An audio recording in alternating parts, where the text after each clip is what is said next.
जय हिंद साथियों, आप सभी का स्वागत करता हूं आप सभी के अपने चैनल एग्जाम फतेह में। साथियों, आज की इस वीडियो में ऐसे कुछ मैंने चुनिंदा बहुत महत्वपूर्ण क्वेश्चंस लिए हैं जो आपको साथियों जरूर देखना चाहिए। अगर आपने साथियों निश्चित तौर पर अंतिम रूप से ये निश्चय ले लिया है कि आप इस बार सिलेक्शन लेना चाहते हैं और 100% देखिए 100% होता है सिलेक्शन लेना। अगर आपके अंदर चाहत है सिलेक्शन लेने की तभी आपका सिलेक्शन होता है, क्योंकि जब अंदर से आपका दिल कहता है कि हाँ भाई इस बार मुझे 100% सिलेक्शन लेना है तो आपकी बॉडी की हर एक चीज वैसे ही काम करने लगती है। आपका मन भी करने लगता है कि भाई मुझे इस समय पढ़ना है। ये नहीं आपका मन ऐसा कि नहीं लाओ बाहर घूमिए, यहां घूमिए, वहां घूमिए। नहीं साथियों, आप अगर समय दोगे, आप अपने समय दोगे अपनी पढ़ाई को, तो मैं कहूंगा ये चारों सब्जेक्ट जो आपके एग्जाम में आएंगे, चारों सब्जेक्ट पर आपको पकड़ हो जाएगी। आप एक्सपर्ट बन जाओगे चारों सब्जेक्ट के, और जब चारों सब्जेक्ट पर आपको पकड़ मिल जाएगी तो मैं कहूंगा एग्जाम तो आपके लिए बहुत छोटी सी चीज हो जाएगी क्रैक करना। तो आज की इस वीडियो में साथियों हम चारों सब्जेक्ट देखेंगे। हम हिंदी देखेंगे, हम जीएस देखेंगे, हम रीजनिंग देखेंगे, हम मैथ देखेंगे। तो अगर आपके मन में साथियों है कि इस बार सिलेक्शन होना ही होना चाहिए तो आज की इस वीडियो को साथियों पूरा देखिएगा, क्योंकि आज की इस वीडियो के क्वेश्चन सबसे अलग है। हर एक चीज से मैंने साथियों अलग बनाए हैं जो आपके एग्जाम में क्वेश्चंस पूछे जाएंगे, सिर्फ वही क्वेश्चंस मैंने यहां पर लिए हैं। तो क्लास आपकी शुरू हो चुकी है। पहला सवाल है, हिंदी के पूरे 20 सवाल देखेंगे और देखिएगा इन 20 सवालों में से कितना स्कोर आपका रहता है। कह रहे कि बिना विचार किए विश्वास, इस वाक्य के लिए एक आपको बताना है साथियों, क्या होगा मुझे बताइए फटाफट साथियों। यहां पर तो बिना विचारे किया गया विश्वास, इसको अंधविश्वास कहा जाता है। अच्छा, अगर किसी पर विश्वास कर लिया, यानी कि जो विश्वास करने योग्य हो उसको विश्वसनीय कहते हैं। क्या कहते हैं साथियों? विश्वसनीय कहते हैं। लेकिन बिना विचारे किया गया विश्वास अंधविश्वास कहलाया जाता है। आप लोग ध्यान रखेंगे। अब आपको विलोम बताना है कि न्यून का साथियों विलोम क्या होगा। तो मैं कहूंगा न्यून का विलोम क्या होगा, तो न्यून का विलोम साथियों अधिक होता है। लेकिन अगर आपसे साथियों क्या अधिक का विलोम पूछा जाए तो आपको क्या बताना है? न्यून बताना है। थोड़ा का विलोम अगर आपसे पूछा जाए तो आपको क्या बताना है? तो आपको बहुत बताना है। और अल्प का अगर आपसे विलोम पूछा जाए तो आपको क्या बताना है साथियों? बहु बताना है। और नूतन का विलोम अगर आपसे पूछा जाए तो आपको क्या बताना है? आपको पुरातन बताना है। तो इतनी जानकारी आपको मालूम होना चाहिए। उसके बाद देख लीजिए नेक्स्ट नंबर का सवाल है, कह रहे कि दर्शक की भीड़ बढ़ गई, या दर्शकों की भीड़ बढ़ गई, या पाठक की भीड़ बढ़ गई, या श्रोता की भीड़ बढ़ गई। तो यहां पर खाली जगह में जो सही शब्द आएगा वो ऑप्शन नंबर बी वाला आएगा। फिर से खाली जगह आपकी स्क्रीन पर, कह रहे कि हरे भरे खेत लहलहाते हुए अत्यंत सुंदर दिखाई देते हैं, या लहलहाते हुए अत्यंत सुंदर दिखाई देते हैं। मैं कहूंगा फहराते भी नहीं होगा, चमचमाते भी नहीं होगा, मैं कहूंगा लहलहाते यहां पर होना चाहिए। हरे भरे खेत लहलहाते हुए अत्यंत सुंदर दिखाई देते हैं। अगला सवाल है, कह रहे कि वर्तनी आपको बताने कौन से शब्द की वर्तनी यहां पर सही लिखी हुई है। देखिए आतिशबाजी नहीं होता है, आतिशबाजी होता है। ऐतिहासिक यहां पर बिल्कुल सही लिखा हुआ, और यह भी गलत है और यह भी गलत है। तो मैं कहूंगा कि अगर आपका जवाब ऑप्शन नंबर बी के साथ था तो बिल्कुल करेक्ट था। उसके बाद देखिए अगला सवाल है, कह रहे कि आरोह का आपको बताना है साथियों विलोम क्या होगा। तो आरोह का विलोम क्या होता है? अवरोह होता है, आपको मालूम होना चाहिए। विरह की अगर बात करें, विरह का विलोम क्या होता है? तो विरह का विलोम साथियों मिलन होता है। क्या होता है साथियों? मिलन होता है। आप सभी लोगों को मालूम होना चाहिए। अब उसके बाद देखिए नेक्स्ट नंबर का सवाल है, कह रहे कि निम्न मुहावरे के सही अर्थ को व्यक्त करने वाले विकल्प का चयन करिए। यानी कि हाथ पैर मारना, इसको क्या कहा जाता है? झीना झपटी करना नहीं, तैराकी करना नहीं, लड़ाकी करना नहीं साथियों, लड़ाई करना नहीं, प्रयत्न करना। यानी कि हाथ पैर मारने को बड़े बुजुर्ग कहते नहीं कि हाथ पैर मारो तो कुछ बहुत थोड़ा बहुत पैसा तुम्हारे पास आए। यानी कि अगर आप कोशिश करोगे किसी भी चीज के लिए तो उसको कहा जाता है कोशिश करना, हाथ पैर मारने को। अगला देखिए, कह रहे कि कटु का साथियों विलोम क्या होगा। तो कटु का विलोम क्या होता है? मधु होता है। अगर आपसे कटु का विलोम पूछा जाए मधु बताना है, लेकिन करुण का विलोम अगर आपसे पूछा जाए तो निष्ठुर आपको बताना है। क्या बताना है? करुण का विलोम क्या हो जाएगा? निष्ठुर हो जाएगा। और अगर क्रूर का विलोम आपसे पूछा जाए तो छोटा आ लगा देना, बस अक्रूर हो जाएगा। तो कुल मिला के जिनका answer option number B C के साथ है, मैं कहूंगा बिल्कुल करेक्ट है। चलिए अगर पटु की अगर बात करें तो पटु का विलोम क्या होता है? अपटु होता है। उसके बाद देखिए कह रहे कि जिसकी गहराई का पता ना लग सके इसके लिए एक शब्द क्या होगा, तो इसको अगाध कहा जाता है। क्या? जिसकी गहराई का पता ना लग सके उसको अगाध कहा जा सकता है, ठीक है ना। और यहां पर अगर बात करें, एक और आपसे पूछा जाता है, जो सीधा ना जा सके उसको क्या कहा जाता है, तो उसको असाध्य कहा जाता है। क्या कहा जाता है? जो सीधा ना जा सके उसको असाध्य कहा जाएगा।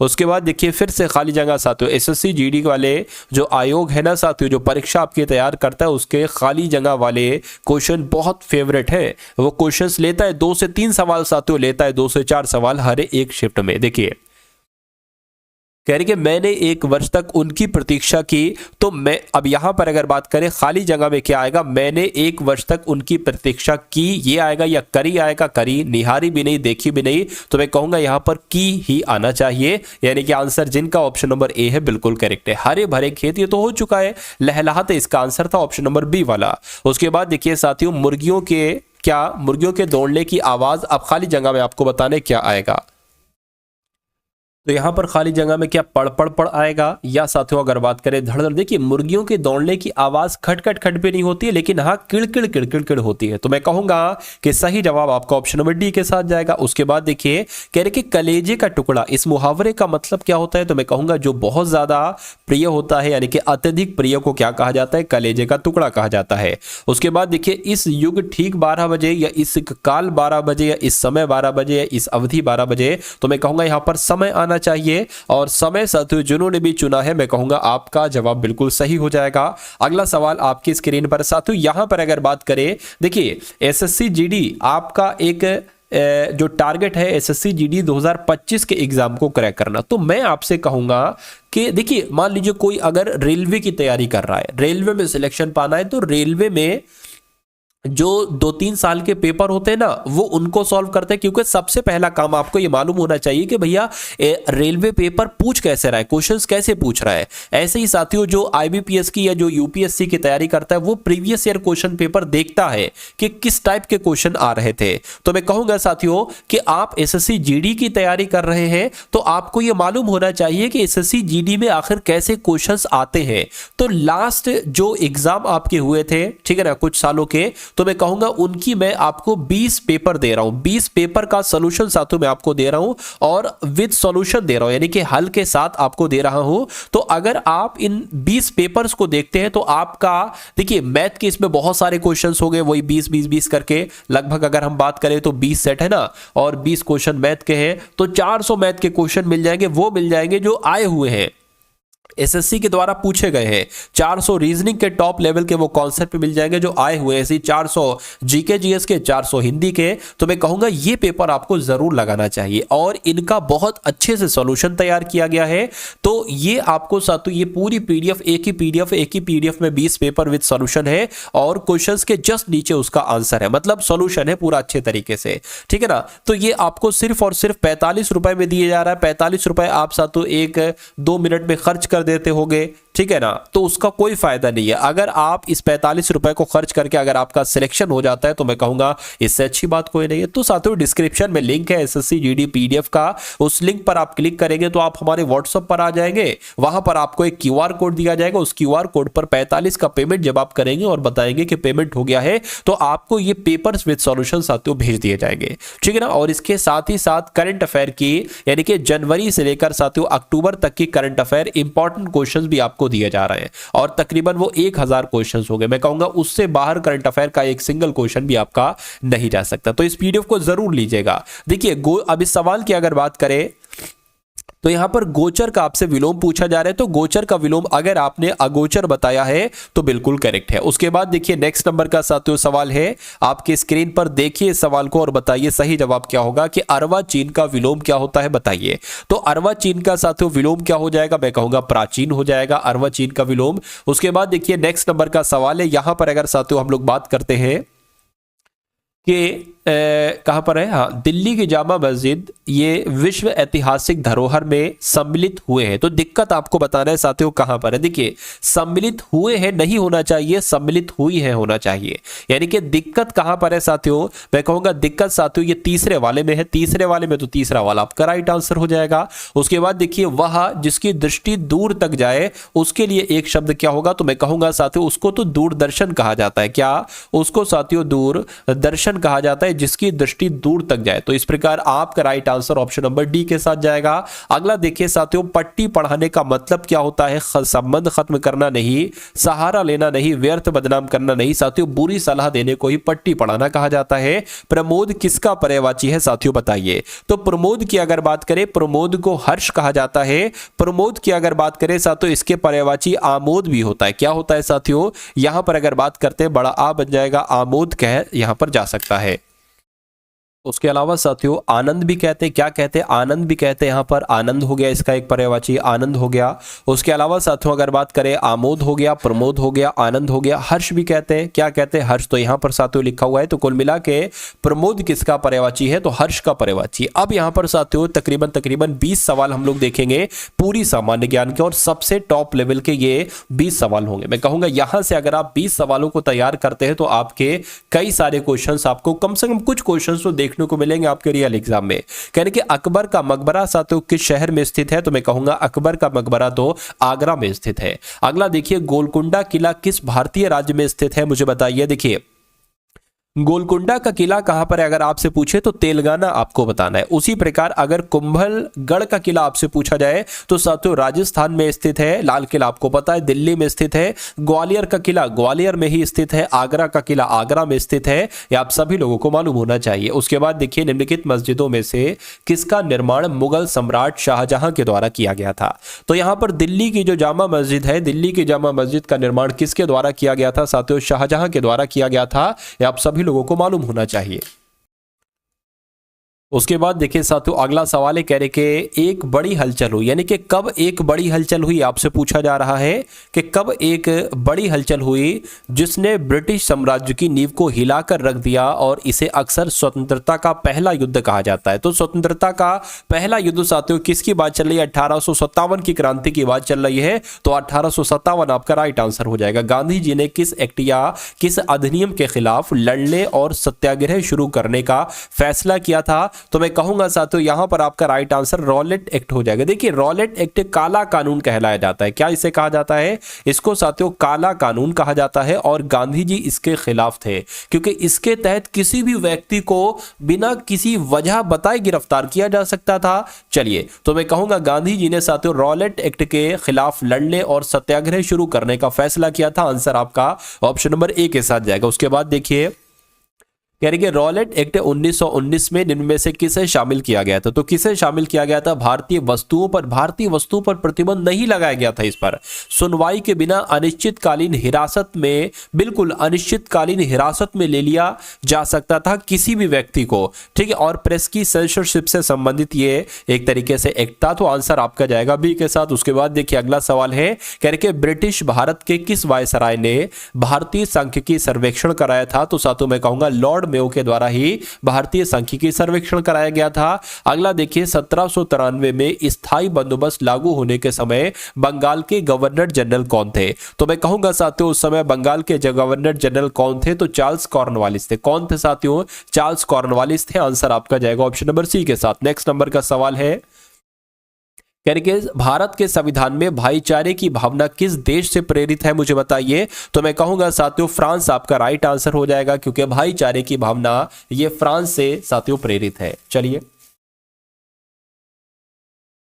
अब उसके बाद देखिए कहा जा रहा है साथियों यहां पर आपसे कि भारतीय संविधान में शामिल नीति निर्देशक तत्वों की अवधारणा किस देश के संविधान से ली गई है। तो मैं कहूंगा साथियों कनाडा देश के संविधान से ली गई है। नहीं साथियों, कनाडा देश के संविधान से नहीं, कनाडा देश के संविधान से तो सरकार की संघीय व्यवस्था ली गई थी। क्या, जो संघीय व्यवस्था थी ना साथियों, संघीय व्यवस्था ये कनाडा देश के संविधान से ली गई थी। यूएसए से साथियों क्या लिया गया, मैं कहूंगा मूल अधिकार की जब हम बात करते हैं, मूल अधिकार साथियों ये यूएसए के संविधान से लिए गए। और एकल नागरिकता की अगर बात करें तो ग्रेट ब्रिटेन से साथियों एकल नागरिकता ली गई। क्या ली गई? एकल नागरिकता। लेकिन जब हम यहां पर बात करते हैं आयरलैंड की तो साथियों नीति की यानी कि डीपीएसपी की बात करें तो नीति निर्देशक सिद्धांत ये आयरलैंड देश के संविधान से लिए गए थे। नेक्स्ट नंबर का सवाल है आपके स्क्रीन पर, बताइए यानी कि भारतीय सुरक्षा बल के सर्वोच्च कमांडर कौन होते हैं? तो साथियों भारतीय सुरक्षा बल के सर्वोच्च कमांडर कौन होते हैं? राष्ट्रपति होते हैं। और वर्तमान समय पर राष्ट्रपति कौन है? तो द्रौपदी मुर्मू जी है। तो द्रौपदी मुर्मू जी साथियों इस सवाल का जवाब होगा आपका। उसके बाद देखिए भारत के प्रथम मुख्य चुनाव आयुक्त कौन थे, मुझे बताइए। तो इनका नाम साथियों सुकुमार सेन है। और सुकुमार सेन भारत के प्रथम मुख्य चुनाव आयुक्त थे। ये आप सभी लोगों को मालूम होना चाहिए। अगला सवाल है आपकी स्क्रीन पर, कह रहे हैं कि राज्य चुनाव आयुक्त की नियुक्ति किसके द्वारा की जाती है? तो अगर राज्य आ जाए और पूछा जाए किसके द्वारा नियुक्ति की जाती है तो आपको राज्यपाल बताना। लेकिन अगर केंद्र लेवल का कोई, सेंट्रल लेवल का कोई अधिकारी है और पूछा जाता है उनकी नियुक्ति कौन करते हैं तो उनकी नियुक्ति साथियों राष्ट्रपति करते हैं। उसके बाद देखिए बांधों और उनकी स्थितियों वाले राज्यों का निम्नलिखित में से कौन सा सुमेलित नहीं करता है, मुझे बताइए। देखिए यहां पर अगर बात करें स्टेनली जलाशय तो तमिलनाडु में है, गोविंद सागर ये हिमाचल प्रदेश में है, लेकिन शांति सागर ये केरल में नहीं है। क्यों? क्योंकि ये तो साथियों कर्नाटक में। ये कहां पर है? ये कर्नाटक में है। और नागार्जुन सागर बांध आंध्र प्रदेश में है। तो मैं कहूंगा कौन सा सुमेलित नहीं है? ऑप्शन नंबर सी वाला सुमेलित नहीं है। उसके बाद देखिए मिल्कमैन ऑफ इंडिया किसे कहा जाता है? तो वर्गीज कुरियन को क्या कहा जाता है साथियों? मिल्कमैन ऑफ इंडिया कहा जाता है, आपको मालूम होना चाहिए। चलिए, और वर्गीज कुरियन की अगर बात करें जन्म कहां पर हुआ था तो केरल में इनका जन्म हुआ था। क्या? केरल में इनका साथियों जन्म हुआ था, आप लोग ध्यान रखेंगे। और भारत में श्वेत क्रांति का जनक किसे कहा जाता है? तो साथियों इन्हीं को कहा जाता है। चलिए, और ये मिल्कमैन ऑफ इंडिया के नाम से भी जाने जाते हैं। अब उसके बाद देखिए साथियों करंट अफेयर के क्वेश्चन देख लीजिए। कह रहे 22वें विधि आयोग के अध्यक्ष साथियों कौन बने हैं? तो न्यायमूर्ति ऋतुराज अवस्थी 22वें विधि आयोग के अध्यक्ष बने हैं। उसके बाद देखिए प्रेस इंफॉर्मेशन ब्यूरो के प्रधान महानिदेशक कौन बने हैं? तो शैफाली बी शरण की अगर बात करें तो ये प्रेस इंफॉर्मेशन ब्यूरो के प्रधान महानिदेशक बने हैं। उसके बाद देखिए भाभा परमाणु अनुसंधान केंद्र के 14वें महानिदेशक कौन बने हैं? निदेशक कौन बने हैं? तो विवेक भसीन ही भाभा परमाणु अनुसंधान केंद्र के 14वें निदेशक बने हैं। नेशनल ग्रीन ट्रिब्यूनल के नए अध्यक्ष कौन बने हैं? तो जस्टिस प्रकाश श्रीवास्तव ही नेशनल ग्रीन ट्रिब्यूनल के नए अध्यक्ष बने हैं। अगले नंबर का सवाल कह रहे कि आवास और शहरी मामलों के मंत्रालय के में निदेशक के रूप में नियुक्त किया गया। तो किसको नियुक्त किया गया साथियों? सुनील कुमार यादव को नियुक्त किया गया है आवास और शहरी मामलों के मंत्रालय में निदेशक के रूप में। इतनी जानकारी आपको साथियों मालूम होना चाहिए। अब 40 क्वेश्चंस आपने देखे, जिसमें से साथियों आपने 20 क्वेश्चंस हिंदी के देखे जैसे आपके एग्जाम में आएंगे, और 20 क्वेश्चन साथियों आपने देखे GK GS plus current affair के। और अब कुछ क्वेश्चंस आप लोग इंपॉर्टेंट देखेंगे रीजनिंग के, और उसके बाद साथियों हम लोग मैथ के क्वेश्चंस देखेंगे। तो यहाँ पर रीजनिंग का क्वेश्चन है, कहने के प्रतिरोध का जो संबंध ओम से है, बल का वही संबंध किससे होगा? तो बल का वही संबंध न्यूटन से होगा, क्योंकि प्रतिरोध का मात्रक ओम है तो बल का मात्रक क्या है? न्यूटन है। उसके बाद देखिए नेक्स्ट नंबर का सवाल है, काफी अच्छा सवाल है। कह रहे के यहाँ पर अगर साथियों यहाँ पर अगर बात करें, कह रहे कि नीचे दी गई शीट को मोड़कर एक बॉक्स बनाया गया है। इस प्रकार बने बॉक्स में उस फलक का चयन करें जो 4 बिंदु दर्शाने वाले फलक के विपरीत है। यानी कि 4 बिंदु कहां पर बने हैं? मैं कहूंगा यहां पर 4 बिंदु बने हैं। तो कह रहे कि इसके विपरीत कौन सी वाली होगी? अगर मैं आपको बताऊं, अगर आपसे पूछता कि इस वाली यानी कि 1 के विपरीत पर कौन सी होगी, तो मैं कहूंगा 2। यानी कि 1 के विपरीत पर 2 हो जाएगा, और 4 के विपरीत पर पूछे तो साथियों 6 हो जाएगा, 4 के विपरीत पर पूछे तो 6 हो जाएगा। या अगर 6 के विपरीत पूछते हैं तब भी आपको 4 बताना है। अब बची 3 वाली, 3 का विपरीत क्या हो जाएगा? तो 5 हो जाएगा। तो मैं कहूंगा हमने 4 बिंदु के विपरीत पूछा था, 4 बिंदु के विपरीत साथियों 6 वाली बनेगी। क्या 6 इसमें है? नहीं, 5 है, इसमें 1 है, इसमें 3 है, इसमें 6 बिंदु है। तो आपका आंसर अगर है ऑप्शन नंबर ए के साथ तो बिल्कुल करेक्ट है साथियों। जैसे आपके एसएससी जीडी एग्जाम में क्वेश्चंस पूछे जाते हैं ना, उन सभी क्वेश्चंस को साथियों मैं आपको करवा दूंगा। और मैं कहूंगा साथियों कि रीजनिंग में जितने क्वेश्चन आएंगे 20/20 क्वेश्चन आप बिल्कुल सही करके आएंगे अपने रियल एग्जाम में, क्योंकि अभी समय है। और अभी अगर आप साथियों एग्जाम फतेह इस चैनल से जुड़े हैं, मैं कहूंगा मैथ और रीजनिंग में साथियों एक सिंगल क्वेश्चन ऐसा नहीं मैं होने दूंगा जो आप ना कर पाओ। हर एक कॉन्सेप्ट है, हर एक चैप्टर का जो जो सिलेबस है सब कुछ आपको कंप्लीट करवा दूंगा। तो साथियों अगर आपने एग्जाम फतेह इस चैनल को सब्सक्राइब नहीं किया है तो मैं आपसे रिक्वेस्ट करूंगा, विनम्र निवेदन करूंगा, क्योंकि मैं चाहता हूं कि सिलेक्शन आपका हो जाए, और जब सिलेक्शन इसको चैनल को सब्सक्राइब करोगे तभी आपको क्लासेस साथियों मिलती रहेंगी। तो जो सब्सक्राइब का रेड कलर का निशान है साथियों उसको दबा दीजिए और वीडियोस आपको साथियों प्राप्त होती रहेंगी बिल्कुल निःशुल्क। चलिए अब यहां पर अगर बात करें, ये भी इस टाइप का भी सवाल पूछा जाता है, तो अगर ऐसा सवाल पूछा जाए तो आप साथियों इसको किस प्रकार करेंगे, कैसे इसका आंसर आप लोग निकालेंगे। देखिए करेंगे निम्नलिखित विकल्पों में उस विकल्प का चयन करिए जो दिए गए शब्दों के उस सही क्रम को दर्शाता है जिस क्रम में ये शब्द अंग्रेजी शब्दकोश में होते हैं। तो अगर अंग्रेजी शब्दकोश में सबसे पहला इसमें से वर्ड आएगा तो साथियों वो कौन सा आएगा मुझे बताइए।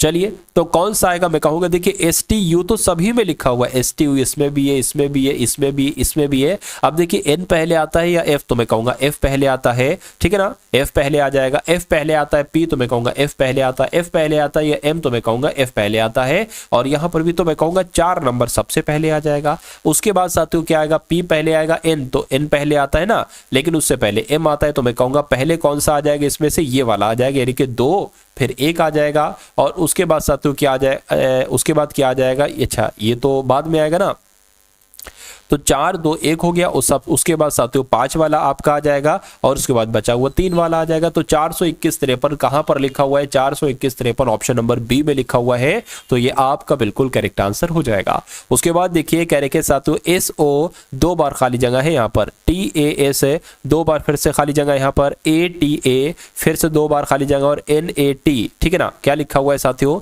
NAT फिर से 2 बार खाली जगह है, और ONA है, उसके बाद फिर से 1 खाली जगह है। आपको बताने कि इस खाली जगह में इसमें से कौन कौन से लेटर्स आएंगे साथियों मुझे बताइए। चलिए तो मैं कहूंगा साथियों कितने लेटर हैं, काउंट करिए, 1 2 3 4 5 6 7 8 9 10 11 12 13 14 15 16 17 18 19 20 21 22, फिर से मैं भूल गया, देखिए फिर से 1 2 3 4 5 6 7 8 9 10 11 12 13 14 15 16 17 18 19 20 21 22 23, 23 टोटल कितने साथियों 23 हैं, ठीक है ना, 23 है। तो मैं कहूंगा साथियों नजदीकी अगर हम 6 का बनाए पेयर, वैसे इसका कितने का बन सकता है, 8 का भी बन सकता है, लेकिन 8 का नहीं हो सकता और शायद बने, तो 6 का अगर बनाए तो 1 2 3 4 5 6, तो 6 6 के आप पार्ट करते जाइए, 1 2 3 4 5 6 पार्ट कर लिया, 1 2 3 4 5 6 कर लिया, और 1 2 3 4 5, ये कोई दिक्कत नहीं है, अंत वाला ऐसे रहे। अब यहाँ पर देखिए अंत में TA आ रहा है, अंत में TA आ रहा है, ठीक है ना, अंत में यहाँ पर A है, तो साथियों यहाँ पर क्या आ जाएगा, अच्छा अच्छा एक सेकंड रुक जाइए, TA आया, T आया, तो यहाँ पर साथियों TA आपका हो जाएगा, ठीक। अब देखिए शुरू में S आ रहा है, S आ रहा है, तो यहाँ पर साथियों क्या आ जाएगा, S आ जाएगा। अब सेकंड वाला O है तो यहाँ पर भी O आ जाएगा। मैं कहूँगा पूरा हमें मिल गया SONATA, ठीक है, तो यहाँ पर S आ जाएगा SON, ठीक है। यहाँ पर अगर बात करें साथियों, या SON, यहाँ पर क्या आ गया SONATA, SONATA, SONATA, तो ये आपका साथियों यहाँ पर पूरा बन चुका है। अब अगर बात करें कौन कौन से साथियों लेटर यहाँ पर हम लोग लिखेंगे, देखिए जरा, SO, ठीक है ना, SONA, यहाँ पर T तो कम से कम आ ही जाएगा, SONAT, ठीक है, T आ गया यहाँ पर। अब देखिए कौन कौन से लिखे हैं, आपने लिखा है N, आपने लिखा है A, आपने लिखा है ON, तो आपने लिखा है ON, SO लिखा है तो SO हो गया, AS हो गया, और ये साथियों T हो गया। तो ऐसा कौन से ऑप्शन में लिखा है साथियों जरा देखिए और मुझे यहाँ पर बता दीजिए। मैं कहूँगा ऐसा ऑप्शन नंबर C में नजर आ रहा है, तो ये आपका बिल्कुल करेक्ट आंसर हो जाएगा। तो ऐसे साथियों आपको सवालों को क्या करना है, ऐसे आप साथियों सवालों के बहुत आराम से आंसर निकाल सकते हो। चलिए भाई अब इस सवाल को देख लीजिए और फटाफट साथियों मुझे बता दीजिए कि इस सवाल का सही जवाब आपका यहाँ पर क्या हो सकता है, किस ऑप्शन के साथ जाएगा। यहाँ पर नंबर सीरीज वाला सवाल है और कहा जा रहा है कि 7 है सबसे पहले, उसके बाद 11, फिर 16, उसके बाद 22, उसके बाद आपको बताने कौन सा नंबर आएगा, और उसके बाद 37 ही आना चाहिए, उसके बाद 46 आना चाहिए।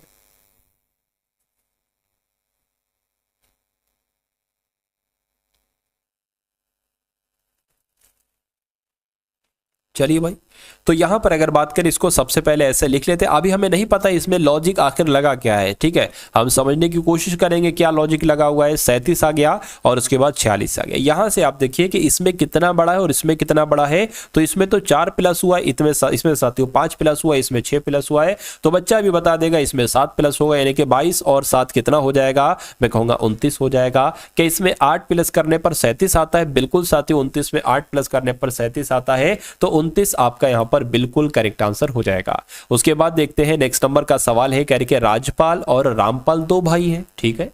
सुनीता राजपाल की भाभी है और रघुबीर सुनीता के पिता हैं। सुनीता विक्रम की इकलौती बहन है। हर्ष सुनीता का इकलौता पुत्र है। तो रामपाल का हर्ष से क्या संबंध है, यानी कि हर्ष क्या कहेगा रामपाल को। तो 1 लाइन 1 करके साथियों जो जो कहा जा रहा है आप उतना कम से कम साथियों यहां पर कर लीजिए। तो राजपाल और रामपाल कौन है साथियों? राजपाल और रामपाल भाई हैं। तो ये हो गए साथियों, मान लीजिए राजपाल, और ये कौन हो गए साथियों? ये हो गए रामपाल। यानी कि ये दोनों आपस में कौन कौन है? भाई भाई ये दोनों आपस में, इतनी बात क्लियर है। कह रहे सुनीता राजपाल की भाभी है, यानी कि सुनीता जो है ना राजपाल की भाभी है। तो मैं कहूंगा इसकी पत्नी है। रामपाल की पत्नी ही तो होगी कौन? सुनीता, ठीक है ना। सुनीता की अगर बात करें, जब सुनीता रामपाल की पत्नी तभी तो राजपाल की भाभी होगी। उसके बाद कह रहे हैं कि रघुबीर सुनीता के पिता हैं। तो सुनीता के पिता कौन हो गए साथियों? सुनीता के पिता यहां पर रघुबीर हो गए। रघुबीर हो गए सुनीता के पिता। देखिए ये डबल लाइन बनी हो ना तो समझ जाना आपस में पति पत्नी है। सिंगल लाइन बनी हो तो भाई होंगे या बहन होंगे। और जब अगर ऊपर लाइन में करूं तो हो सकता हो पिता हो या माता हो। अब यहां पर पुरुष का नाम है तो जाहिर सी बात है पिता है इनके। उसके बाद कहा जा रहा है कि सुनीता विक्रम की इकलौती बहन है, यानी कि सुनीता जो है ना, सुनीता ये विक्रम की इकलौती बहन है। यानी कि विक्रम का सुनीता का कोई भाई होगा जिसका नाम क्या है? विक्रम जिसका नाम है। यानी कि ये रघुबीर का बच्चा है। रघुबीर का बेटा विक्रम, रघुबीर की बेटी सुनीता, सुनीता के पति रामपाल, रामपाल के भैया राजपाल। उसके बाद कह रहे हैं कि हर्ष सुनीता का इकलौता पुत्र है, यानी कि सुनीता, यानी कि इन दोनों का पुत्र कौन है साथियों? हर्ष है। तो इन दोनों का पुत्र कौन हो गया? इन दोनों का पुत्र हर्ष हो गया। तो कहा जा रहा है कि हर्ष सुनीता का पुत्र हो गए। तो राजपाल का हर्ष, यानी कि हर्ष क्या कहेगा? रामपाल को। तो हर्ष क्या, देखिए ये तो पिताजी हो गए और पिताजी के भाई को चाचा कहा जाता है। तो मैं कहूंगा यहां पर आपका राइट आंसर, 1 सेकंड, क्या पूछा गया? अच्छा रामपाल के बारे में पूछा गया है। ये तो आंसर तब होता, अच्छा मुझे लगा राजपाल यहां पर लिखा हुआ, कोई दिक्कत नहीं है। हर्ष रामपाल को क्या कहेगा? तो हर्ष रामपाल को पिताजी ही तो कहेगा। तो पिताजी कहां पर हो? ऑप्शन नंबर ए वाले में। लेकिन अगर पूछा जाता यहां पर राजपाल का नाम लिखा होता तो आपका आंसर साथियों चाचा होता। खैर अभी ऑप्शन नंबर ए पिता आपका यहां पर बिल्कुल करेक्ट आंसर है। अब इस सवाल को देखिए और मुझे बताइए कि आपका राइट आंसर साथियों किस ऑप्शन के साथ जाएगा। कहा जा रहा है कि कुछ चम्मच प्लेट है। तो मान लेते हैं साथियों ये क्या बन गए, ये हमने मान लीजिए साथियों चम्मच बना लिए, ठीक है, चम्मच बना लिए। और कुछ चम्मच मान लीजिए इतने चम्मच क्या हो गया? प्लेट हो गए। तो कुछ चम्मच साथियों हमने प्लेट बना लिए। और कह रहे कि कुछ प्लेट गिलास है। तो मान लीजिए इतने प्लेट क्या हो गए साथियों? इतने प्लेट आपके यहाँ पर गिलास हो गए। इतनी बात साथियों क्लियर है। अब उसके बाद यहाँ पर हम लोग निष्कर्ष पढ़ लेते हैं कि निष्कर्ष कौन कौन से सही है कौन से गलत है। कह रहे कि कोई भी गिलास चम्मच नहीं है, कोई भी गिलास चम्मच नहीं, ये बात तो साथियों सही है। कोई भी प्लेट चम्मच नहीं है, कोई भी प्लेट साथियों चम्मच नहीं है, ये बात गलत है। क्यों गलत है? क्योंकि कुछ प्लेट यहां पर चम्मच है। अच्छा उसके बाद कह रहे कि कुछ गिलास चम्मच है, कुछ गिलास चम्मच। अच्छा यहां पर लिखा हुआ था कोई भी गिलास चम्मच नहीं है और यहां पर कह रहे कि कुछ गिलास चम्मच है। तो ये तो 2 कंडीशन हो गई, कोई 2 में से कोई एक ही कंडीशन यहां पर सही होगी। तो कभी भी अगर ऐसी सिचुएशन आ जाती है कि कभी कहा जाता है कि कोई ये है और कहा जाता है कि कुछ ये नहीं है, कभी ऐसी कंडीशन आ जाए, यानी कि ये वाली और ये तीसरी वाली, तो आप किसका चयन करेंगे? आप लगाएंगे या तो निष्कर्ष 1 या निष्कर्ष 3 सही है, 3 अनुसरण करता है, 1 या 3। तो आपका right answer option number C के साथ जाएगा। उसके बाद देखिए नेक्स्ट नंबर का सवाल है, आपकी स्क्रीन पर बताइए। यहां पर साथियों कह रहे कि इन 4 ऑप्शन में से कौन सा ऑप्शन सबसे अलग है, सबसे भिन्न, आपको बताने कौन सा ऑप्शन है, बताइए। देखिए यहां पर अगर बात करें डी 4 पर आता है, ई 5 पर आता है और ओ 15 पर आता है, एम 13 पर आता है। यहां पर अगर बात करें जे 10 पर आता है, के 11 पर आता है, यू 21 पर आता है, एस 19 पर आता है। इसकी अगर बात करें पी 16 पर आता है और क्यू आपका 17 पर आता है, जेड 26 पर आता है, वाई 25 पर आता है। और ऑप्शन नंबर ए वाले की जब हम बात करते हैं तो ये एल साथियों 12 पर पर आता है, M 13 पर आता है, W 23 पर आता है और U 21 पर आता है। ठीक है, इतनी बात क्लियर है, बिल्कुल क्लियर है। अब उसके बाद देखिए यहां पर एक बढ़ाया गया है, यहां पर भी एक बढ़ाया गया है, यहां पर भी एक बढ़ाया गया, लेकिन यहां पर भी तो एक बढ़ाया जा रहा है। ठीक है, कोई दिक्कत नहीं है। उसके बाद अगर बात करें, ठीक है ना, उसके बाद अगर यहां पर बात करें 15 से 13 हो गया, 2 घटाया गया, 21 से 19 हो गया, 2 घटाया गया, यहां पर 1 घटाया गया और यहां पर भी साथियों 2 घटाया गया। तो मैं कहूंगा सबसे अलग कौन सा है, ऑप्शन नंबर बी वाला है और यही आपका क्या होगा, यही आपका बिल्कुल करेक्ट आंसर हो जाएगा। अब इस सवाल की अगर हम लोग यहां पर साथियों बात करें कि जो आपको यहां पर आकृति नजर आ रही ना, ये वाली आकृति, कौन सी वाली आकृति, ये वाली आकृति, आपको बताना है कहां पर है। इस वाली आकृति में दिख रही है, इसमें दिख रही है, इसमें दिख रही है साथियों, इसमें दिख रही है। थोड़ा सा देखिए, सोचिए और मुझे बताइए जवाब क्या हो सकता है।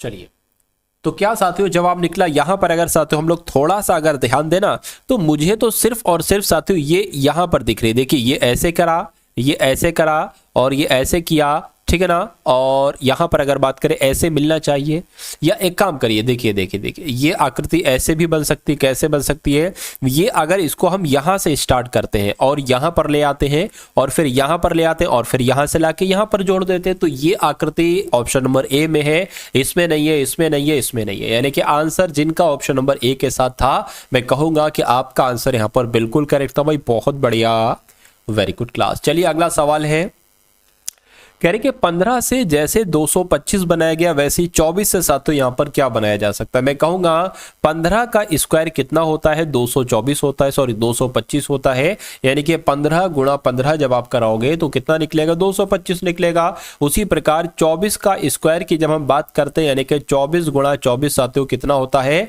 तो 24 गुणा 24 की अगर हम लोग यहां पर बात करें तो 4 चौक 16 हो जाएगा, 4 दूना 8 और 1 9 हो जाएगा, 24 दूना 48 हो जाएगा। तो मैं कहूंगा साथियों 6 आ गया, 8 दूना 16, 1 17, यानी कि 576 यहां पर आ गया। तो 576 कौन से ऑप्शन में है, मैं कहूंगा ऑप्शन नंबर डी वाले में है।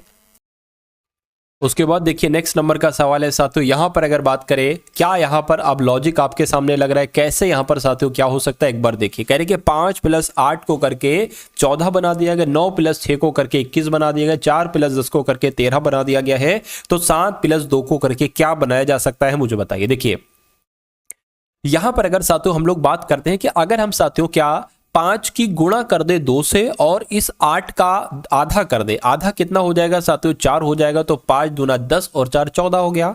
उसी प्रकार 9 की गुणा अगर हम 2 कर दें और साथियों इसमें इसका 6 का आधा जोड़ दें तो कितना हो गया, 9 दूना 18 + 3 21 हो जाएगा।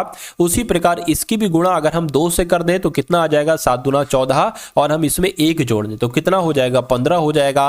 यानी कि 15 ऑप्शन नंबर ए आपका बिल्कुल करेक्ट आंसर हो जाएगा। उसके बाद देखिए अगला सवाल है आपकी स्क्रीन पर, बताइए साथियों मैंने इस वीडियो में हर एक टॉपिक का कॉन्सेप्ट लिया है, एक शानदार कॉन्सेप्ट लिया है जो आपके एग्जाम में पूछा ही पूछा जाता है। मतलब ऐसा हो नहीं सकता कि आप इस क्लास को देखें और इससे फायदा आपको ना मिले। इस क्लास से आपको साथियों बहुत फायदा मिलेगा, बहुत सारे क्वेश्चंस आप लोग देखेंगे। अभी आने वाले कुछ देर में आप लोग जब मैथ के क्वेश्चन देखेंगे तो मैथ को बहुत अच्छे तरीके से मैं आपको समझाऊंगा। अब यहां पर देख लीजिए, कहने के n का अर्थ है गुणा, यानी कि जहां पर आपको n देखने को मिले वहां पर गुणा लगा देना। t का मतलब माइनस, जहां पर t देखने को मिले वहां पर माइनस लिख देना। और m का मतलब है साथियों भाग, जहां पर m देखने को मिले वहां पर साथियों क्या लिख देना, वहां पर आपको साथियों भाग लिख देना है, तो वहां पर हम भाग लिख देंगे। कहने के अब उसके बाद क्या, m का मतलब भाग हो गया, a का मतलब साथियों क्या है, a का मतलब बराबर है, तो a का मतलब अगर एक जहां पर आपको देखने को मिले वहां पर बराबर लिख देना। r का मतलब क्या है, प्लस है, तो जहां पर r आपको देखने को मिलता है वहां पर साथियों आप प्लस लगा देंगे। इतनी बात क्लियर है, कहिए बिल्कुल क्लियर है। अब इनमें से साथियों देखिए, अब हम नीचे वाले से शुरू करते हैं। नीचे वाला क्या है, नीचे वाला साथियों 36 18 है। अब m आया है ना, m का मतलब भाग है तो इसके बीच में भाग लगेगा। पहले हम नंबर लिख लेते हैं साथियों, 36 हो गया, एक काम करिए नीचे लिख लीजिए, एक काम करिए नीचे लिख लीजिए साथियों, यहां पर लिख लेते हैं 36 हो गया, ये 18 हो गया, 36 हो गया, फिर 18 आ गया, फिर 36 आ गया आपका, और फिर 18 36 आ गया, 18 आ गया, और फिर साथियों 36 आ गया। ठीक, ए का मतलब क्या है, बराबर है, ए का मतलब बराबर हो गया और फिर 54 आ जाएगा। यानी कि इसको कैलकुलेट करके आपको 54 लाना है। अगर 54 आ जाता है इसको कैलकुलेट करके तो हमारा आंसर यही बनेगा, वरना फिर हम सी वाले को चेक करेंगे। देखिए एम लिखा है, एम का मतलब क्या है, भाग है, तो यहां पर भाग आ जाएगा।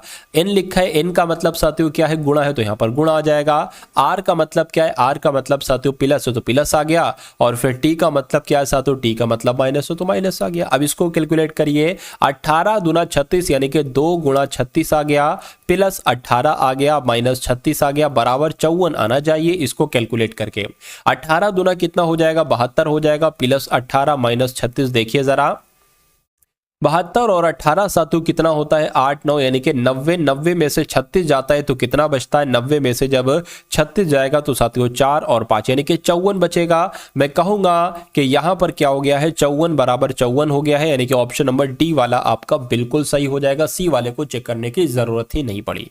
अगर कभी ऐसा क्वेश्चन आ जाता है ना कि आपको ऑप्शंस की मदद से करना होता है तो आप हमेशा ऑप्शन नंबर डी वाले से चुनिए। डी करिए फिर सी करिए, अगर डी आंसर नहीं होता है तो आपको जल्दी आंसर मिलेगा। ऐसा बहुत बार मैंने देखा है। खैर, अगला सवाल है आपकी स्क्रीन पर, देखिए सवाल को और बताइए। यानी कि 1 है, 8 है, 64 है और 512, यानी कि 1 आ गया, 8 आ गया, फिर साथियों कितना आ गया है, एकदम से साथियों 64 आ गया है, 64 आ गया और फिर 512 आ गया है। तो आपको बताने कि अगला नंबर यहां पर कौन सा हो सकता है, मुझे बताइए। देखिए आगे ये कितना है, ये 2 का क्यूब ही तो है, ये 4 का क्यूब है, क्या ये 5 का क्यूब है साथियों, 5 का क्यूब नहीं है साथियों, ये 8 का क्यूब है। यानी कि 8 64, 64 की 8 से गढ़ाओगे तो कितना 512 आ जाएगा, ठीक है ना। और ये 1 का क्यूब कर सकते हैं। तो देखिए 1 से 2 हुआ है, 2 से 4 हुआ, ऐसा तो नहीं, 1 का डबल 2, 2 का डबल 4, 4 का डबल 8 और 8 का डबल कितना हो जाएगा, 16 हो जाएगा। कि यहाँ पर 16 का क्यूब आएगा, मैं कहूंगा बिल्कुल 16 का क्यूब आएगा। 16 का स्क्वायर तो 256 आता है, लेकिन 16 का क्यूब क्या होगा, 16 की गुणा और कर दो इससे। 6 चंग 36 आपका हो गया, 6 पंजे 30 बोले तो 33 हो गया, 6 दूना 12 और 3 15 हो गया। यहाँ पर कितना आ जाएगा साथियों, 2 5 6 आ जाएगा, यानी कि 6 हो गया, 9 हो गया, 0 हो गया साथियों 4, यानी कि 4096 आपका आंसर आ जाएगा। और 4096 कौन से ऑप्शन में है, तो ऑप्शन नंबर बी वाले में है। चलिए भाई, अब उसके बाद देखते हैं नेक्स्ट नंबर का सवाल है आपकी स्क्रीन पर। इस सवाल को देखिए और मुझे बताइए कि आपका राइट आंसर क्या होगा। देखिए कह रहे हैं कि GROWTH को OIGHGW लिखा जाता है, तो आपको बताने कि GODREJ को क्या लिखा जाएगा।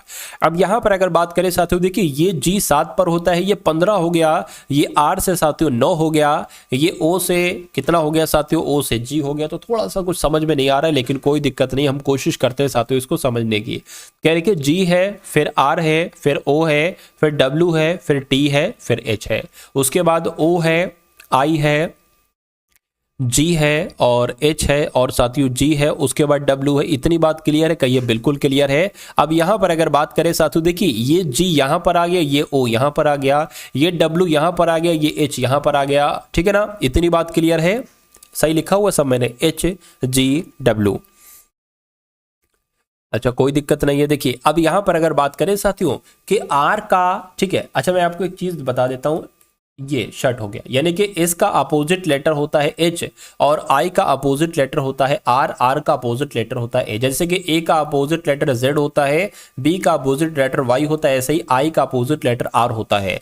तो आई का अपोजिट लेटर आर ही तो लिखा हुआ है। उसके बाद टी का अपोजिट लेटर क्या होता है, जी होता है। तो मैं कहूंगा लॉजिक मुझे समझ में आ गया है। लॉजिक अगर आपकी समझ में आ गया है तो कोई दिक्कत कोई परेशानी लेने की आपको साथियों जरूरत नहीं, आंसर बहुत आराम से आ जाएगा। इसको लिख लीजिए यहां पर, क्या GODREJ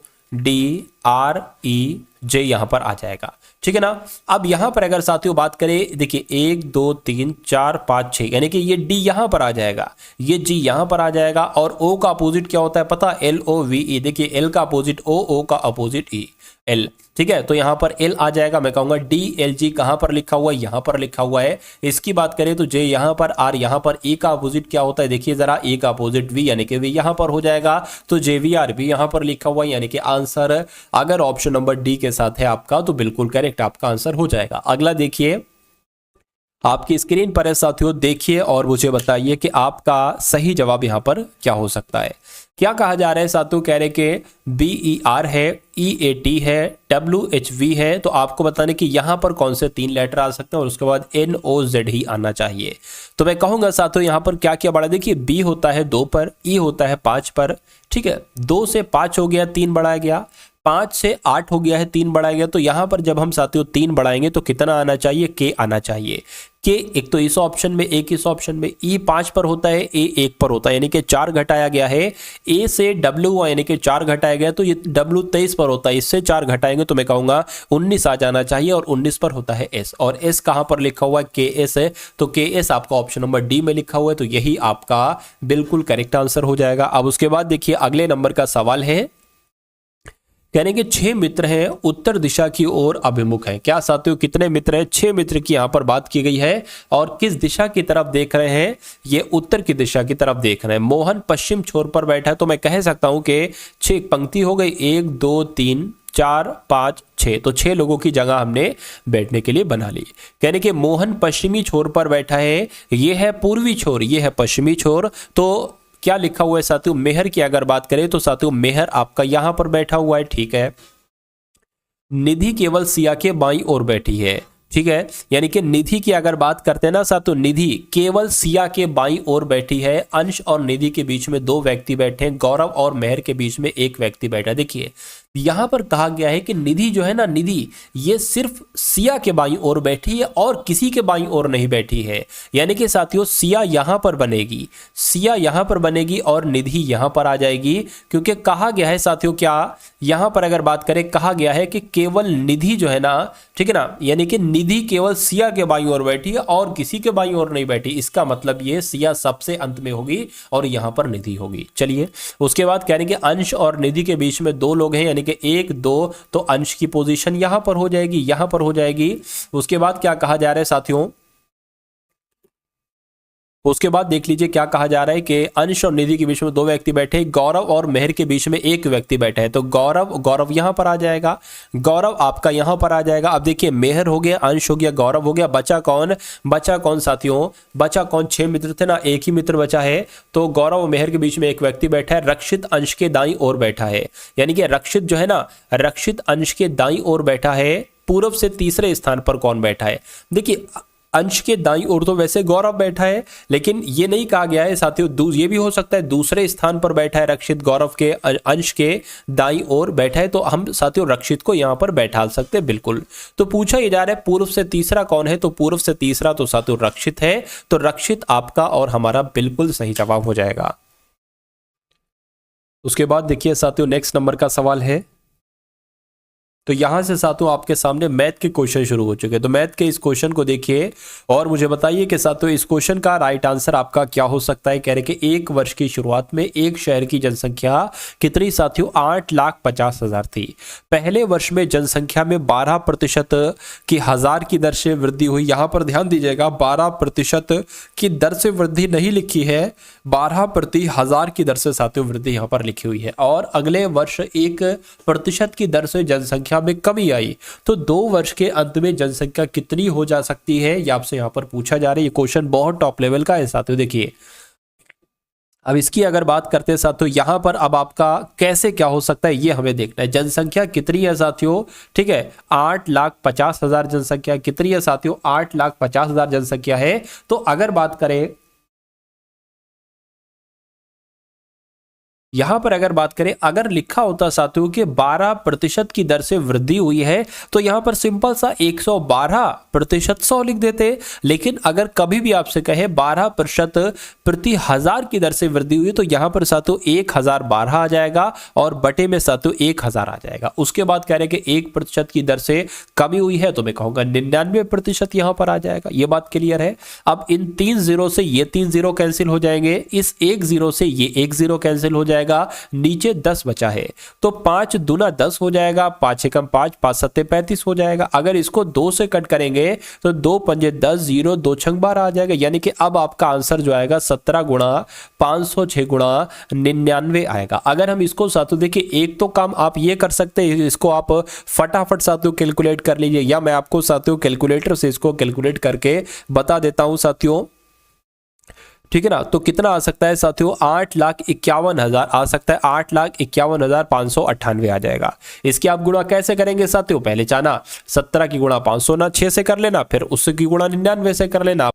यदि अनुपात P अनुपात Q बराबर 2:3 है, यानी कि P अनुपात Q कितना है 2:3 है, और Q अनुपात R कितना है 3:4 है, तो कह रहे कि P प्लस Q अनुपात Q plus P plus P plus Q और अनुपात Q प्लस R आपको बताना है। देखिए यहां पर अगर बात करें साथियों, क्या लिखा हुआ है, P अनुपात Q लिखा हुआ है और Q अनुपात R लिखा हुआ है। अगर सवाल में आपसे ये पूछा जाता कि P अनुपात Q अनुपात R कितना होता, और ये दो चीजें आपको दे रखी होती, कैसे, P अनुपात Q कितना है साथियों 2:3 है, और Q अनुपात R कितना है 3:4 है। तो अगर हम P अनुपात Q अनुपात R निकाले तो पता कैसे आप निकालोगे साथियों, 2:3 और 3:4, ये जो लिखा हुआ है ना, इसमें आप उल्टा n बना दो और गुणा कर दो। जैसे कि 2 की गुणा 3 से करोगे, 2 3 6, तो ये P जो है ना वो 6 आ जाएगा। 3 की गुणा 3 से करोगे, Q 9 आ गया, 3 चौक 12, ये R हो गया। तो कुल मिला के P अनुपात Q अनुपात R आपको मालूम पड़ गया।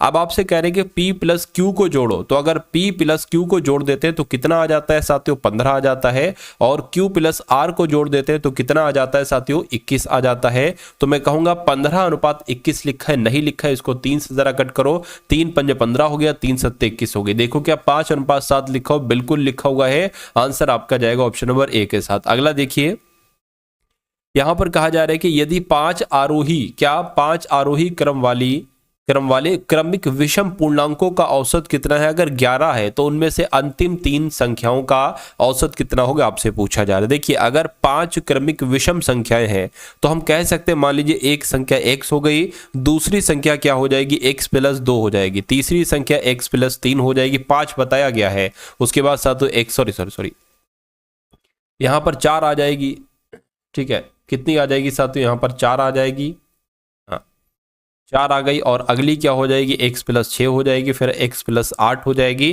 कितनी हो गई, 1 2 3 4 5 हो गई। तो ये 5 टोटल संख्याएं हैं, इनका आपको औसत बताया गया कितना है। तो इन 5 संख्याओं को आपस में जोड़ दो, 5 संख्याओं को आपस में जोड़ दो, और बटे कितनी संख्या, 5 संख्या, तो नीचे 5 आ जाएगा। इनका औसत कितना बताया गया है साथियों, 11 बताया गया, तो यहाँ पर 11 आ जाएगा। अगर मैं कहूँ कि इन सभी संख्याओं का योग कितना होगा, तो 11 की गुणा साथियों 5 से करा दो, कितना हो जाएगा, योग 55 हो जाएगा। तो इसको भी अब साथियों जोड़ लो, कितने x है, 5x है, तो 5x आ गया, और प्लस संख्याएं कितनी है, 2 4 6 6 6 12 और 8 20, यानी कि 20 आ गया। अब यहां से आपको x का मान निकालना है, 5x बराबर 55 माइनस 12 हो गया, तो 55 में से अगर 12 जाएगा तो 43 बचेगा ना, कितना बचेगा साथियों, 43 आपका बच गया। चलिए कोई दिक्कत नहीं। अब यहां पर क्या गया साथियों, ये आपका x का मान निकल कर आ गया, ठीक है ना। कोई मिस्टेक हुई है साथियों, देखिए जरा, 1 सेकंड में देख लेता हूं। अच्छा यहां पर 20 है ना, 12 क्यों लिखा मैंने, 12 पता नहीं क्यों लिख दिया, ठीक है। तो इसको क्या कर लीजिए आप, इसको साथियों 20 कर लीजिए, ठीक है। इसका योग 20 आया था ना, 5x प्लस 20 बराबर 55। तो यहां से करोगे तो x बराबर कितना आ जाएगा साथियों, 5x बराबर 35 आ जाएगा भाई, 55 में से 20 घटेगा तो, और x बराबर फिर कितना आ जाएगा, 35 बटे 5 आ जाएगा, 5 से कट होगा सत्ते में, तो x बराबर कितना आ गया साथियों, 7 आ गया। तो अब कहा गया था कि उनमें से अंतिम 3 संख्या, एक अंतिम संख्या ये है, एक ये है, एक ये है, यानी कि इनका औसत बताना है। तो अगर x बराबर 7 है तो 7 प्लस 4 कितना हो जाएगा, 11 हो जाएगा। x बराबर 7 है तो 6 7 कितना हो जाएगा साथियों, 13 हो जाएगा, और 8 7 कितना हो जाएगा, 15 हो जाएगा, यानी कि इन 3 संख्याओं का औसत आपको बताना है।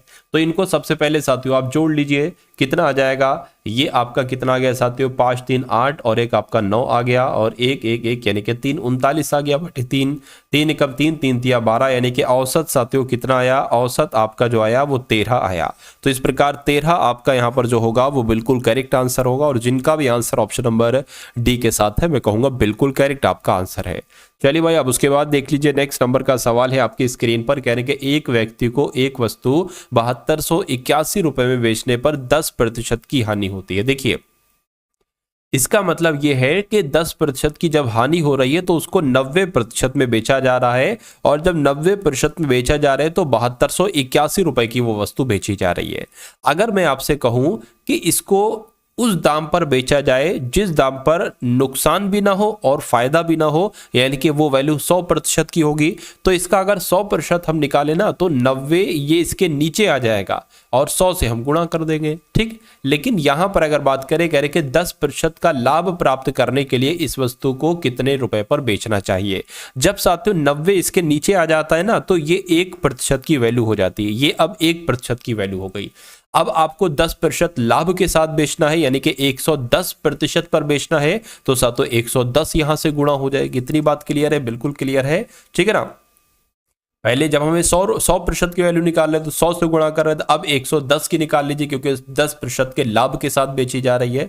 तो इस जीरो से ये जीरो आपका कैंसिल हो जाएगा, 9 8 72 हो गया, 9 9 81 आपका हो गया, यानी कि 809 की गुणा 11 से करा लीजिए। तो 809 की गुणा 11 से हम साथियों करा लेते हैं, 9 आ गया, 9 आ गया, 8 आ गया, 8 आ गया, 8899 आपका आंसर आ जाएगा। और 8899 साथियों कहां पर लिखा हुआ है? ऑप्शन नंबर बी में लिखा हुआ है। अब उसके बाद देख लीजिए नेक्स्ट नंबर का साथियों सवाल है आपकी स्क्रीन पर।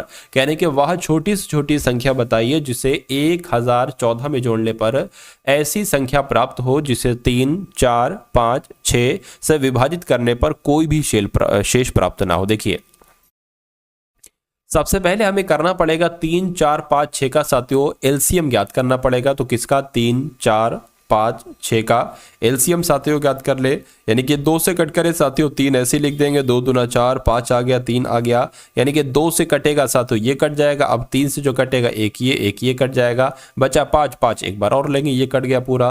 तो 2 दूना 4, 4 3 12, 12 5 60, यानी कि एलसीएम साथियों कितना निकला? एलसीएम मैं कहूंगा 60 निकला। इतनी बात क्लियर है? यानी कि अब ये 60 हमने लिखा है, देखिए ये अब 60 के हो जाएगा। क्यों हो जाएगा ये भी मैं आपको बताऊंगा। अब कह रहे हैं कि 1014 में ऐसी कौन सी संख्या जोड़ी जाए? मैं कहूंगा 1014 में x संख्या अगर आप जोड़ देते हो ना तो इसका आपको क्या गुणज मिल जाता है 60 का। ठीक है, और यही इसका एलसीएम इसलिए तो हमने निकाला है 60 का गुणज। मतलब कुल मिला के ऐसा सवाल आएगा तो आप इतनी तक तो कर लेंगे ना। 1014 में क्या संख्या जोड़े? तो मान लीजिए एक संख्या जोड़ी, और जो एलसीएम आया उसमें k से गुणा कर देंगे। अब इसको साथियों थोड़ा सा आप क्या कर लो, आप इसको थोड़ा सा साथियों सॉल्व कर सकते हो। चलिए, यानी कि अगर यहां पर अगर हम लोग बात करें, अब 60 की गुणा आप किससे कराएं कि अब आपको क्या होना चाहिए कि लगभग 1014 के आसपास आ जाए। ये आपको इतनी सी बात ढूंढना और कोई दिक्कत नहीं है। आपको इतना सा काम करना है कि हम 60 की गुणा किससे कर दें कि अगर 60 की गुणा आप 10 से करेंगे तो आपका 600 हो जाएगा।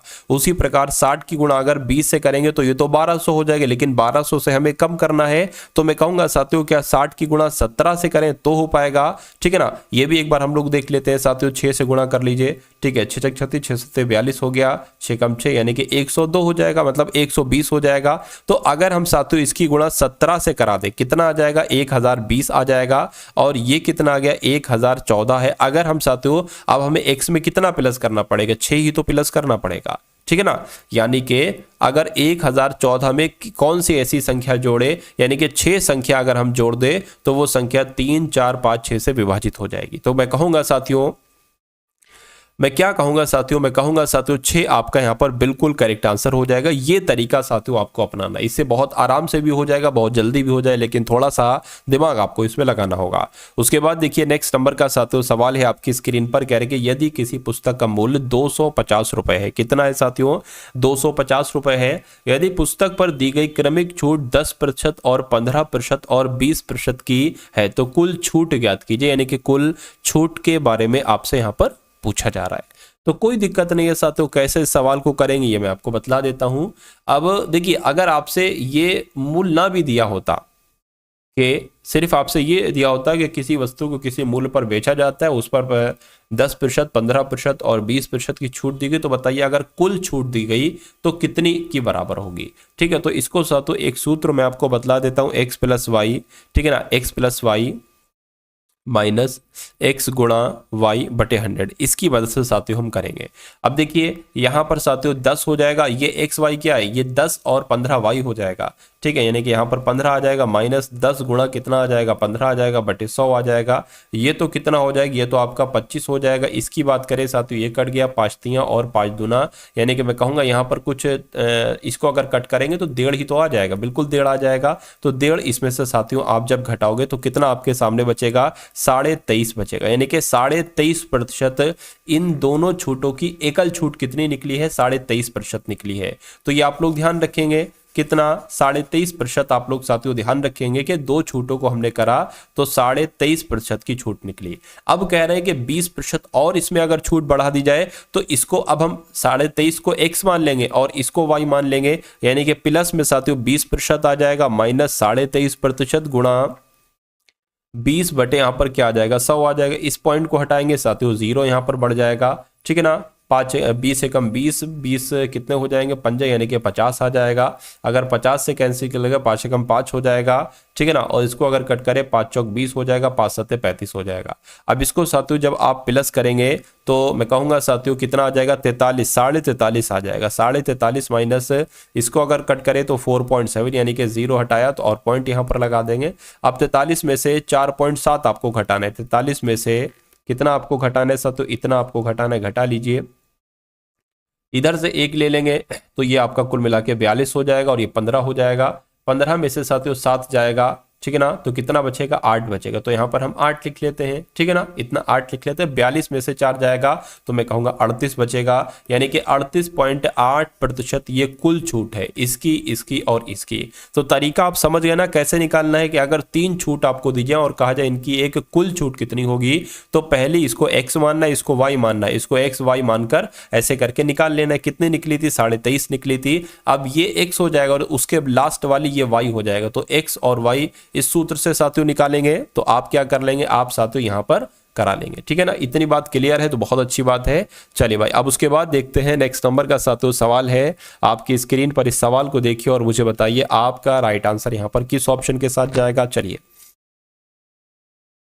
यहां पर अगर बात करें साथियों 17 माइनस 9 प्लस 57 माइनस 10 अनुपात, ठीक। अब यहां पर अनुपात नहीं है, भाग है, भाग हो गया ये, ठीक है। और 5 ऑफ 2 हो गया और ये ब्रैकेट बंद भाग 4 हो गए। यहाँ पर ये कितना है आपसे यहाँ पर पूछा जा रहा है। इसको अगर आप साथियों कैलकुलेट करेंगे तो मैं यहाँ पर कह सकता हूँ 17 में से 9 जाएगा तो 8 बचेगा, ये 8 हो गया साफ साफ। यहाँ पर साथियों 2 आ जाएगा, एक सेकेंड। अब पता भाग से पहले साथियों किसको सॉल्व करेंगे, इसको करेंगे, यानी कि 5 दूना 10 आ जाएगा। तो 10 भाग 10 हो जाएगा, कितना आएगा साथियों, 1 आ जाएगा, ठीक। इतनी बात क्लियर है। अब 1 में से 57 में से 1 जाएगा तो 56 बचेगा और ये भाग आपका साथियों 4 हो गया। इससे अगर कट करेंगे 4 कम 4, 4 चौक 16 हो गया और ये 8 आ गया तो 14 और 8 कितना हो जाएगा साथियों, 22 हो जाएगा और 22 आपका बिल्कुल करेक्ट आंसर हो जाएगा। 18,527 रुपए जो ए, बी और सी के बीच इस प्रकार विभाजित किए जाते हैं कि ए और बी के अनुपात का हिस्सा 4:7 है और बी और सी के अनुपात का हिस्सा 5:6 है। तो कहने के ए का हिस्सा कितना होगा। यानी कि देखिए आपको दो चीजें दी गई है, ए अनुपात बी आपको दिया गया है और बी अनुपात सी आपको दिया गया। कितना कितना दिया गया है, ए अनुपात बी आपको 4:7 दिया है और बी अनुपात सी आपको कितना दिया है, 5:C दिया है। अगर आपसे सवाल ये पूछा जाता कि ये बताइए ए अनुपात बी अनुपात सी कितना होगा, तो आप क्या करते हैं, तो आप यहाँ पर उल्टा n बनाते और इन सबकी गुणा कर दे। इसके 4 की 5 से गुणा करेंगे, 4 5 20, तो ये ए आ जाएगा। 5 की 7 से करेंगे, 5 7 35, ये बी आ जाएगा और 7 6 42 ये आपका सी आ जाएगा। तो अगर ये आपसे पूछा जाता है कि ए अनुपात बी अनुपात सी कितना होता, तो 20:35:42 होता। लेकिन आपसे पूछा जा रहा है कि ए का हिस्सा कितना है। देखिए टोटल राशि कितनी है, 18,527, जिसमें से ए को कितना मिला है साथियों, 20 मिला है, ठीक है ना। इतनी बात क्लियर है।